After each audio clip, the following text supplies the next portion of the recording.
আজি আৰু এটা নতুন ভিডিঅ'লৈ সকলোকে স্বাগতম জনাইছোঁ। আজি মই এটা ৰাতিৰ ডিনাৰ ৰেচিপি লৈ আহিছোঁ, যিটো ভেজ তেহেৰি হয় আৰু একেবাৰে সহজভাৱে মই বনাইছোঁ। আৰু তাৰ কাৰণে মই চাউলখিনি অলপ তিয়াই পেলাই থৈ দিছিলোঁ, ধুই পেলাই। বাসমতী ৰাইচ হয় আৰু তাত মই মিঠাতেল দি পেলাই আৰু ইয়াত মই জিৰা কেইটামান দিছোঁ। ইয়াত ডাঙৰ ইলাচি, সৰু ইলাচি, লং, দালচিনি, জালুক আৰু তেজপাত এইখিনি দি পেলাই মই তেলতে দি দিলোঁ। আৰু এইখিনি অলপ হেৰি হোৱাৰ পিছত ইয়াত মই পিঁয়াজ দি দিলোঁ, যি একেবাৰে সহজ হয়। কেতিয়াবা ৰাতি আমি এতিয়া যিটো উইণ্টাৰ ছিজন হয়, ইমান ধুনীয়া ধুনীয়া চব্জি ওলাইছে আৰু এই ৰেচিপিটো এইবোৰ চব্জি দি বনালে কিন্তু খুবেই ভাল লাগে। ইয়াত দিছোঁ মই ফুলকবি, আলু, যিকেইটা মোৰ ঘৰত আছিলে। আপোনালোকৰ ঘৰত যি থাকে সেইটোৱেই দিব পাৰে। আৰু মোৰ বিন, ফুলকবি আৰু আলু দিছোঁ। এইখিনি চব্জিয়ে মই ইয়াত ব্যৱহাৰ কৰিছোঁ। আৰু এতিয়া তেলত দি পেলাই খুব ভালকৈ এইখিনি ফ্ৰাই কৰি ল'ম। গেছৰ ফ্লেমটো পূৰা হাই কৰি পেলাই এইখিনি পূৰা ফ্ৰাই কৰি ল'ম। আৰু ইয়াতে মই অলপ নিমখো দি দিম, তেতিয়া ফ্ৰাইও হ'ব আৰু এইখিনি অলপ কোমলো হৈ যাবগৈ। আৰু এতিয়া এইখিনি কিন্তু মই বেছি সিজাই নাথাকোঁ, কাৰণ চাউলৰ লগত এনেই সিজি যাবগৈ। আৰু এয়া মই এইখিনি খুব ভালকৈ লৰাই আছোঁ, গেছৰ ফ্লেমটো পূৰা হাই কৰি পেলাই। আৰু এতিয়া ইয়াত দিছোঁ মই দীঘলকৈ কাটি লোৱা অলপ কেঁচা জলকীয়া, আদা নহৰু অলপ থেতালি লোৱা আদা নহৰু দিছোঁ। আৰু দি পেলাই এইখিনি আকৌ মই ভালকৈ এই ধৰণে লৰাই লৈছোঁ।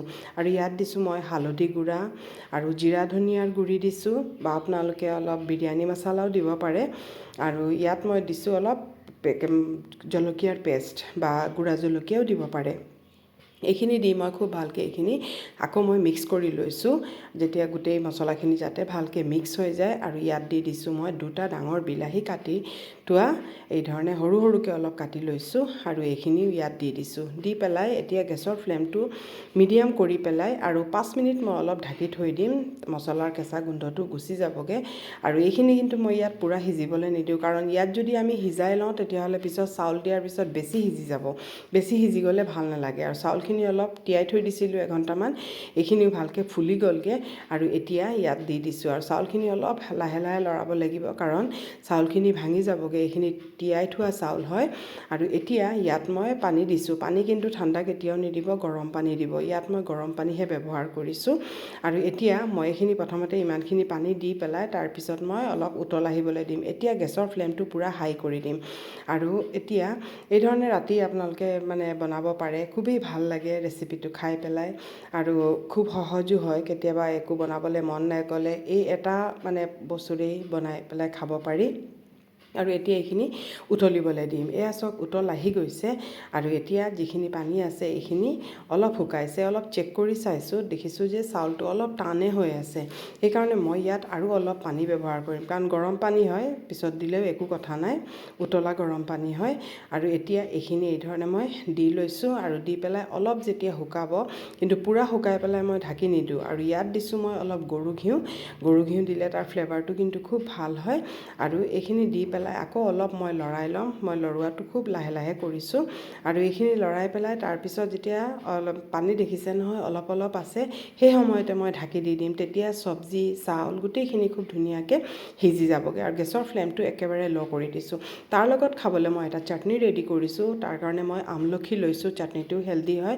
কেঁচা জলকীয়া লৈছোঁ, নহৰু লৈছোঁ, অলপ বেছিকৈ নহৰু লৈছোঁ, আদা লৈছোঁ। আৰু এই চাটনিখিনি নাথাকিলে ভাল নালাগিব। আৰু অলপ ধনিয়া পাত লৈছোঁ, বিলাহী লৈছোঁ। আৰু ইয়াত মই অলপ গোটা জিৰা দিছোঁ আৰু নিমখ দিম। আৰু অলপ মই জলকীয়াৰ পেষ্ট দিম। এইটো দিলেই তাৰ টেষ্টটো খাবলৈ খুব ভাল হয়। আৰু এতিয়া চাওক এইখিনি মই পিচি ল'লোঁ। কালাৰটো দেখিছে নহয় কিমান ধুনীয়া হৈছে। আৰু এতিয়া এইটো আমাৰ চাটনি ৰেডি হৈ গ'ল ইয়াৰ লগত খাবলৈ। আৰু এতিয়া চাওক আমাৰ পোলাওটোও ৰেডি হৈ গ'লগৈ, দেখিছে নহয় পূৰা কিমান ধুনীয়া হৈছে। চাউলখিনি কিমান হেৰি হৈ আছে, গোটা গোটা হৈ আছে। আৰু দেখিবলৈ কিমান ধুনীয়া হৈছে, দেখিছে নহয়। এতিয়া আমাৰ এইখিনি পূৰা ৰেডি হৈ গ'ল। এতিয়া মই ছাৰ্ভ কৰিম। আৰু এতিয়া মই ছাৰ্ভ কৰিবলৈ লৈছোঁ। আৰু এতিয়া মই এখন প্লেটত এই ধৰণে লৈছোঁ। আজি ৰাতিৰ একেবাৰে এই ধৰণেই ৰেচিপিটো বনালোঁ। আৰু কেনেকুৱা পাইছে, যদি ভাল পাইছে তেতিয়াহ'লে লাইক কৰিব। আৰু এইটো মই চানা আৰু আলু মেছ কৰি বনাইছিলোঁ ঘুগনি। এইটো মই দেখুওৱা নাই বাৰু, ভিডিঅ'টো বহুত দীঘল হৈ যাব। চানা আৰু আলু মেছ কৰি পেলাই ঘুগনিটো বনাইছিলোঁ, আৰু চাটনি দি পেলাই আৰু নেমু দি পেলাই এই ধৰণে মই ছাৰ্ভ কৰিছোঁ। কেনেকুৱা পাইছে কমেণ্ট কৰিব আৰু যদি ভাল পাইছে তেতিয়াহ'লে এবাৰ বনাই পেলাই চাবচোন খুবেই ভাল লাগে খাই পেলাই আৰু অতি সহজ আৰু হেল্ডিও হয়